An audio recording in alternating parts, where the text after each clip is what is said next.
भारत में हर वर्ष 26 जनवरी को गणतंत्र दिवस मनाया जाता है। ये हमारे देश का एक राष्ट्रीय पर्व है। इस दिन पूरे देश में देशभक्ति, गर्व और उत्साह का वातावरण दिखाई देता है।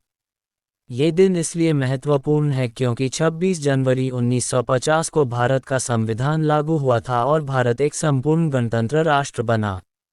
15 अगस्त 1947 को भारत स्वतंत्र तो हो गया था, लेकिन देश को चलाने के लिए अपना संविधान नहीं था। संविधान निर्माताओं ने लंबे समय तक मेहनत करके संविधान तैयार किया। जब यह संविधान लागू हुआ, तब भारत में लोकतंत्र की स्थापना हुई और जनता को अपने प्रतिनिधि चुनने का अधिकार मिला। इसलिए 26 जनवरी का दिन हमारे इतिहास में बहुत खास स्थान रखता है। गणतंत्र दिवस पर राजधानी दिल्ली में भव्य परेड आयोजित की जाती है। इस परेड में भारतीय सेना, नौसेना और वायुसेना अपनी शक्ति और अनुशासन का प्रदर्शन करती हैं। विभिन्न राज्यों की सांस्कृतिक झांकियां प्रस्तुत की जाती हैं, जो भारत की विविधता और एकता को दर्शाती हैं।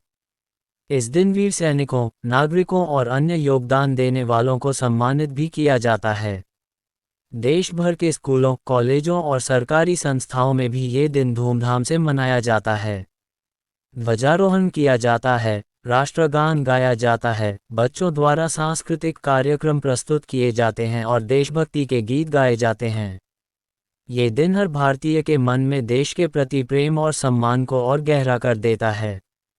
गणतंत्र दिवस हमें ये संदेश देता है कि हमें अपने संविधान का सम्मान करना चाहिए, कानून का पालन करना चाहिए और देश के विकास में योगदान देना चाहिए।